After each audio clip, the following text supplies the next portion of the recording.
Hello बच्चों, कैसे हैं आप सभी। आज हम शुरू करेंगे रिमझिम कक्षा 5 का चौथा पाठ और पाठ का नाम है नन्हा फनकार। नन्हा का मतलब होता है छोटा, छोटे बच्चे के लिए प्रयोग किया जाता है नन्हा, और फनकार का मतलब होता है कलाकार। तो इसका मतलब हुआ छोटा कलाकार। चलिए शुरू करते हैं पाठ। वह लड़का एक चौकोर लाल पत्थर के पास बैठ गया। उसने जल्दी जल्दी कोई प्रार्थना बुदबुदाई और छेनी हथौड़ा उठाकर अपने काम में जुट गया। तो एक लड़का था जो चौकोर यानी कि वर्गाकार लाल पत्थर के पास बैठ गया था और उसने मन ही मन कोई प्रार्थना गाई और छेनी हथौड़ा उठाकर अपने काम में जुट गया। छेनी हथौड़ा क्या होते हैं आप देखिए, इसके हाथ में ये वो बच्चा है, तो जो घंटी पर इसने लगाई हुई है ये छेनी है और जो दूसरे हाथ में लिया है ये हथौड़ा है। आगे चलते हैं। कुछ दिन पहले ही उसने इस पत्थर पर घंटियों की कतारें और कड़ियां उकेरना शुरू किया था। लड़के ने एक अधबनी अधूरी घंटी पर छेनी की नोक टिकाई और सावधानी पूर्वक हथौड़े से घंटी पर नक्काशी करने में जुट गया। तो मतलब कुछ दिन पहले ही उसने बहुत सारी घंटियां बनाई थी और उन पर कड़ियां उकेरना मतलब बनाना शुरू किया था। अब लड़के ने एक अधबनी के मतलब ये जो हमारे सीधे हाथ की तरफ घंटियां रखी हैं ये अधबनी घंटियां हैं, और ये उल्टे हाथ की तरफ जो हमारी घंटियां रखी हैं ये बनी हुई घंटियां हैं, और जो ये लड़के के पास घंटी है ये इसे बना रहा है। ठीक है, चलिए आगे चलते हैं।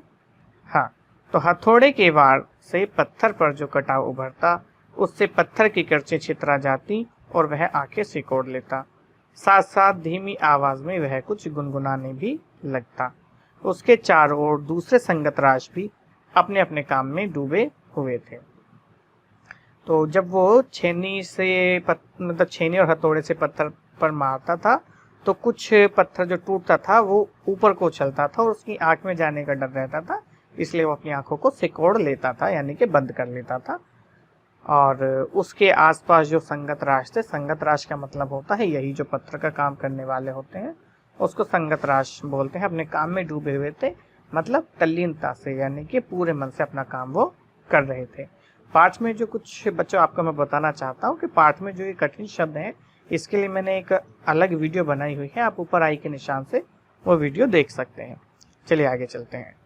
केशव 10 साल का था और अभी काम सीख ही रहा था। पिता के एक बार करके दिखा देने पर वह सीधी लकीरों वाले और घुमावदार डिजाइन उकेर सकता था।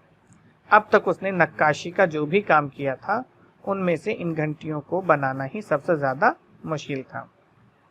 तो बच्चों जो केशव है, लड़की का नाम केशव है और केशव की उम्र 10 साल थी।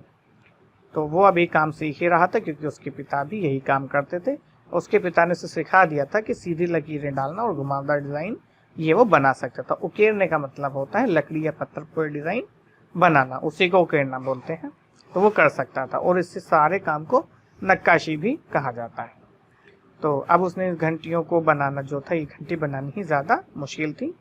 केशव जानता था कि एक दिन ऐसा जरूर आएगा जब वह बहुत बारीक जालियां, महीन नफीस बेल बूटे, कमल के फूल, लहराते हुए सांप और इठलाकर चलते हुए हाथ घोड़े ये सब पत्थर पर उकेर पाएगा। तो वो जो केशव है वो ये सब बनाना चाहता था, यानी ये बनाने सीखना चाहता था। क्या क्या? सांप, इठलाकर चलते हुए घोड़े, ये सब फूल, पत्ती, बेल बूटे आदि, ठीक उसी तरह जैसे उसके पिता बनाते हैं। तो इसका मतलब उसके पिता ये सब बना सकते थे। कई साल पहले जब वह पैदा भी नहीं हुआ था उसके माता पिता गुजरात से आगरा आकर बस गए थे। तो केशव के जो पिताजी थे वो मूल रूप से गुजरात के रहने वाले थे और वो आगरा में आकर ही बस गए थे। बादशाह अकबर उस वक्त आगरे का किला बनवा रहे थे और केशव के पिता को यही काम मिल गया। केशव के पिता संगतराज थे, यानी कि वो यही पत्थर की नक्काशी का काम करते थे। तो बादशाह अकबर आगरे का किला बनवा रहे थे, वहीं पर उनको काम मिल गया तो वो वहीं आकर बस गए। आगे क्या हुआ? केशव का जन्म भी आगरे में ही हुआ। उसे गुजरात के पुश्तैनी गांव जाने का तो कभी मौका ही नहीं मिला। आगरे की गलियां और अब सीकरी, बस यही उसका घर था। तो जो केशव था वो अपने गांव, पुश्तैनी गांव का मतलब होता है एंसेस्ट्रल, यानी कि आपका जो पिताजी का गांव रहा हो, नेटिव इसको बोलते हैं। तो वहां उसका जाना नहीं हुआ और बस वो आगरा और सीकरी, आगरा और सीकरी, बस यही उसका घर था, यानी कि यहीं आना जाना बस था उसका। चारों ओर हो रही छेनी हथौड़ों की ठन ठन खड़ खड़ के बीच केशव को किसी के कदमों के आहट भी न सुनाई पड़ी, इसलिए अचानक कानों में एक आवाज पड़ने पर वह चौंक गया। माशाअल्लाह, ये घंटियां कितनी सुंदर हैं, तुमने खुद बनाई? ठीक है, तो काफी शोर हो रहा था जब छेनी हथौड़ी चल रही थी, तो कोई मतलब किसी की आवाज भी नहीं आ रही थी, तो अचानक केशव को कोई आवाज सुनाई दी। क्या सुनाई दी?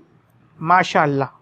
माशाअल्लाह का ये एक मतलब बहुत अच्छा, ये घंटियां कितनी सुंदर हैं, तुमने खुद बनाई हैं?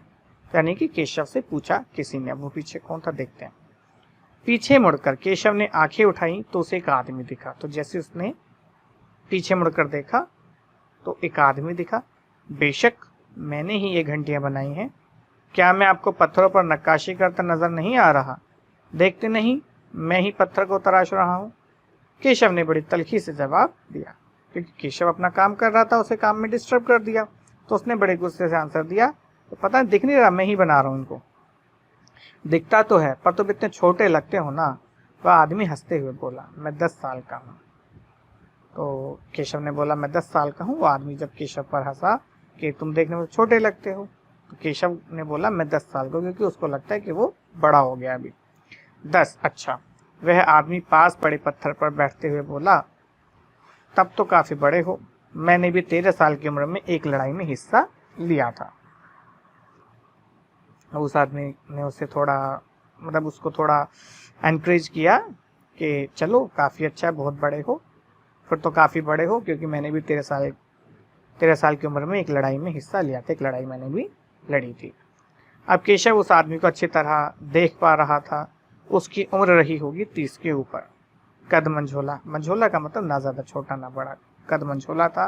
वह सफेद अंगरखा और पजामा पहने हुए था। उसके लंबे बाल गहरे लाल रंग की पगड़ी में अच्छी तरह से ढके हुए थे। लगता है कोई बहुत बड़ा आदमी है। केशव ने उस आदमी के गले में पड़ी बड़े बड़े मोतियों की माला और उंगलियों की अंगूठियों को देखते हुए सोचा, तीखी नाक, बड़ी बड़ी आंखें, होठों को ढकते हुए नीचे की तरफ आती घनी मूछें। तो ये सब उसका व्यक्ति का हुलिया बताया जा रहा है, जो केशव साकी सब बोला था। केशव उस आदमी के व्यक्तित्व का मुआयना कर ही रहा था कि तभी उस आदमी ने एक नक्काशी की तरफ इशारा करते हुए कहा, इस लड़ी में अभी काफी काम बाकी है।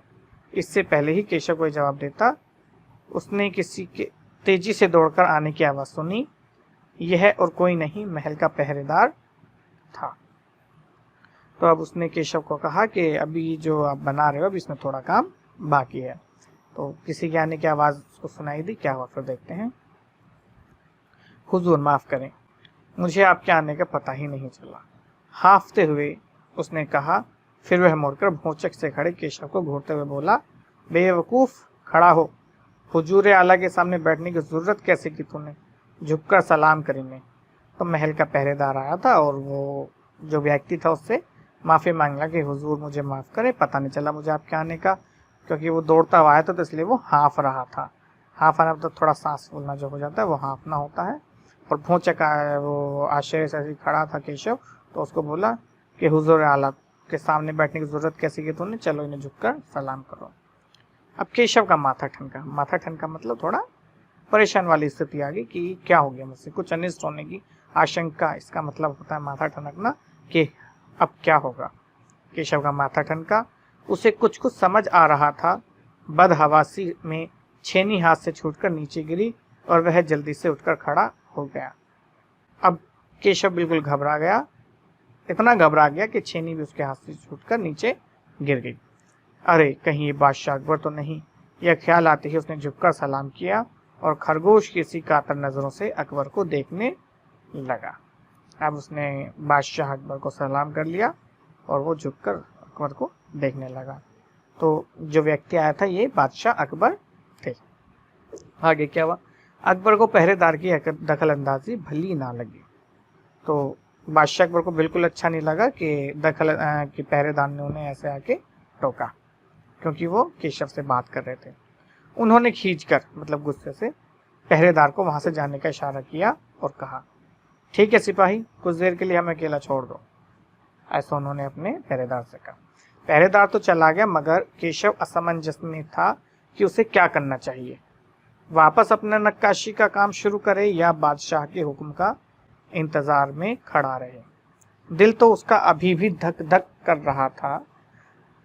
हाँ, पर अब वह डरा हुआ नहीं था, क्योंकि अकबर प्यार से उसे देखते हुए मुस्कुरा रहे थे। तो असमंजस का मतलब होता है कि समझ में ना आना क्या किया जाए।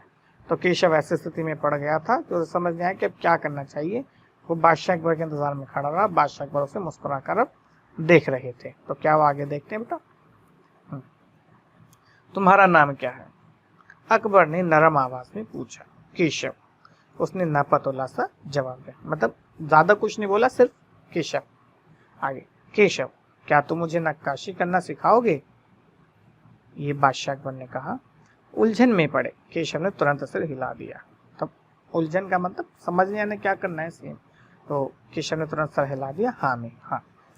तब तो तुम्हें मेरे लिए हथौड़े और छेनी का भी इंतजाम करना होगा, ये बादशाह अकबर ने कहा था।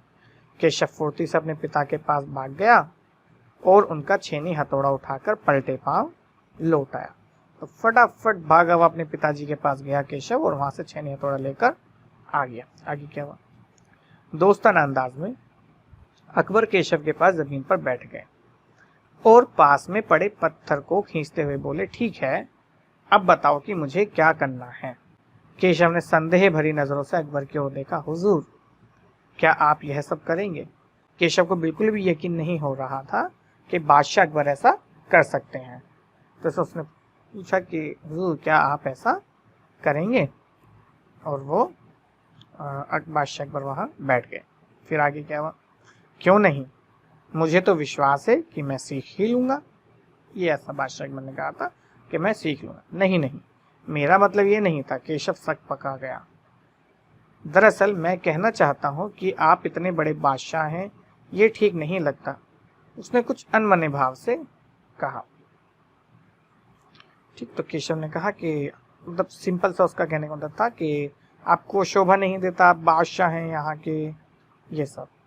अकबर हंसकर बोले, लेकिन पिछले हफ्ते तो मैंने मिट्टी से भरी डलिया ढोने में किसी की मदद की थी। क्या यह काम उससे भी ज्यादा मुश्किल है? तो बादशाह अकबर ने उसे बता दिया कि भाई मैंने तो वो डलिया में मिट्टी भी ढोई है, तो ये क्या उससे भी मुश्किल काम है? चलिए, तो आगे क्या हुआ? केशव अभी भी असमंजस की स्थिति में था। समंजस आपको बताया पहले कि समझना क्या करना है। तो केशव अभी भी सोच रहा था कि क्या करना है। वह अकबर के पास बैठ गया और उन्हें छेनी पकड़ने का सही तरीका सिखाने लगा। फिर जैसे ही केशव के पिता ने उसे सिखाया था, उसने कोयले के टुकड़े से पत्थर पर लकीरें खींचकर एक आसान सा नमूना बनाया और गंभीरता से कहा, देखिए, सिर्फ इन्हीं लकीरों को बहुत ध्यान से तराशना है। अकबर ने पत्थर पर छेनी रखी और जोर से हथौड़े से वार किया, जिससे कटाव ज्यादा गहरा हो गया। तो केशव ने बिल्कुल ऐसे ही बादशाह अकबर को सिखा रहा था जैसे उसके पिताजी ने सिखाया।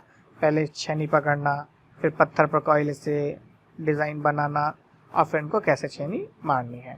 तो जैसे अकबर ने छेनी मारी तो थोड़ा ज्यादा कटाव गहरा हो गया। अरे नहीं, केशव ने तुरंत गलती पकड़ी। हथौड़े को आहिस्ता से मारना है, ऐसे उसने करके दिखाया। और हाँ, अपनी आंखें थोड़ी मीच कर रखें, वरना किरचें उड़कर आंखों में चली जाएंगी। अकबर मुस्कुराए, जी हुजूर। तो अब उसने अकबर को बताया भी कि हथौड़ा कैसे मारना, आहिस्ता यानी कि आराम से हथौड़ा मारना है और आंखें मीच लेना है, वरना ये जो पत्थर कट के उड़ेगा आपकी आंख में आ जाएगा। अकबर मुस्कुराए। जवाब में केशव भी मुस्कुरा कर उठा। वह बोला, भूल ही गया था कि उसकी बगल में बैठा यह व्यक्ति हिंदुस्तान का बादशाह है। एक अनाड़ी से व्यस्त पर अपने काम की धाक जमाने में उसे मजा आ रहा था। वह बड़े ध्यान से देख रहा था कि अकबर किस तरह लकीरों को उकेर रहे हैं। बादशाह से जरा भी चूक हो जाने पर फौरन उसकी त्योरियां चढ़ जाती। तो अब मतलब केशव सिखाने में इतना मग्न हो गया था कि वो भूल ही गया कि से क्या करना है, कि उसके सामने बादशाह अकबर बैठे हैं, हिंदुस्तान के बादशाह। तो जैसे ही बादशाह अकबर कोई गलती करते, तुरंत वो उन्हें सही करने के लिए बोलता। त्योरा चढ़ जाना मतलब उसे गुस्सा आ जाता। काम करते करते अकबर पूछ बैठे, केशव सही है ना क्या? और केशव सिर हिलाकर अपनी असहमति जता देता। अब वही जैसा स्वभाव होता है सीखने वाले का, बादशाह अकबर करके केशव से पूछते कि केशव ठीक किया मैंने, और केशव असहमति से सर हिलाता नहीं, मतलब उसका मतलब होता नहीं, अभी सही नहीं किया है। अकबर इत्मीनान से बैठ गए और केशव को काम करते हुए देखने लगे। अपने काम में खोए हुए उन दोनों को इस बात का एहसास नहीं हुआ कि आसपास मौजूद दूसरे संगतराश उन्हें बड़े कौतूहल से देख रहे हैं। मतलब वो बिल्कुल ऐसे आराम से बैठे थे बिना किसी की परवाह किए, और जो दूसरे संगतराश यानी कि पत्रकार और जो काम करने वाले थे वहां पर, वो उसको देख रहे थे। अकबर ने गौर किया कि केशव पत्थर पर बने नमूने को ही नहीं तराश रहा था, बल्कि अपनी तरफ से भी उनमें कुछ डिजाइन कुछ जोड़ रहा था।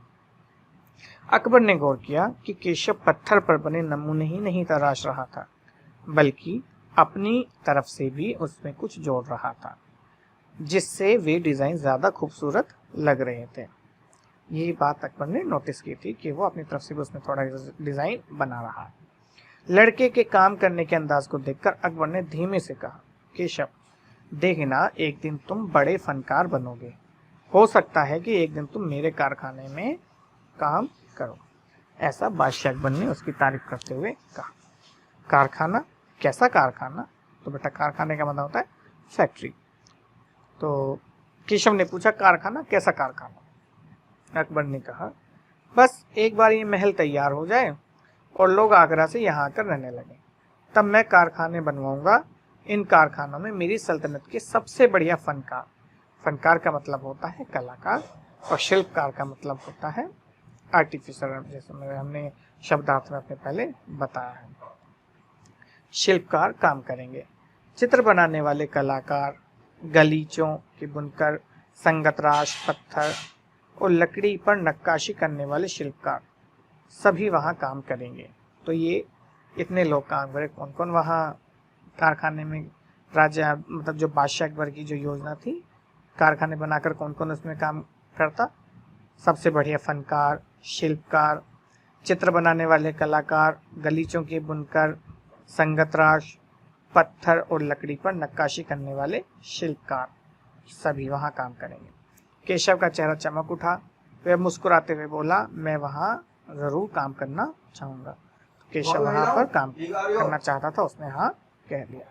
अकबर उठ खड़े हुए, जाते हुए बड़े प्यार से केशव का कंधा थपथपाया और कहा, अच्छा बेटा, अपना काम जारी रखो। अब उन्होंने केशव को शाबाशी दी और चल दी।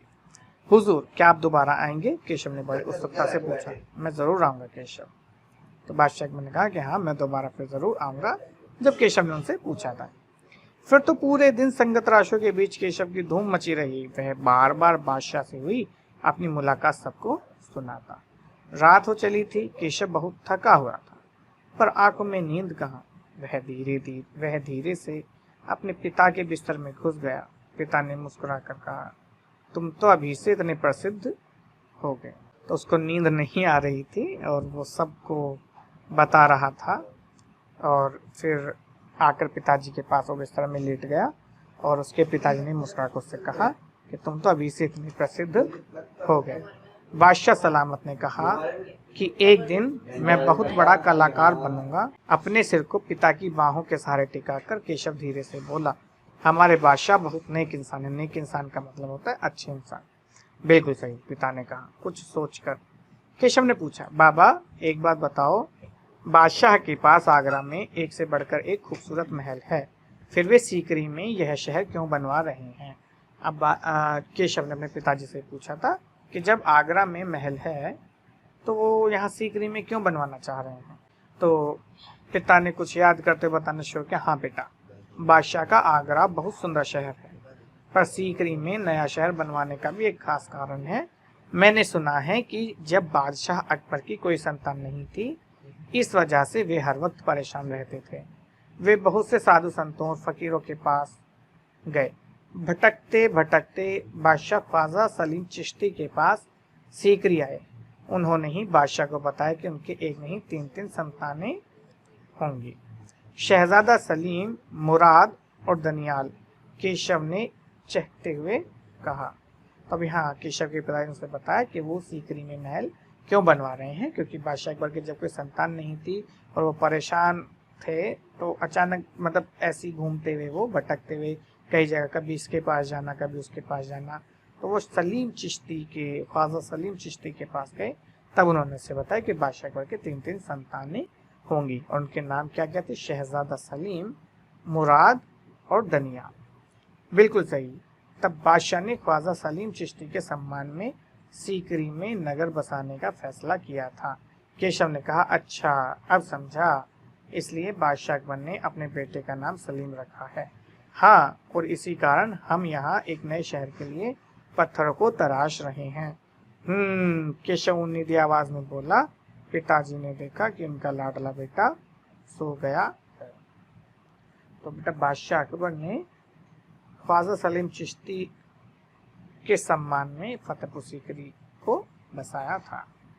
तो वीडियो कैसी लगी आप हमें कमेंट करके ज़रूर बताइए, और इस वीडियो को लाइक करें, शेयर करें और तथा चैनल को सब्सक्राइब करें। बहुत बहुत धन्यवाद।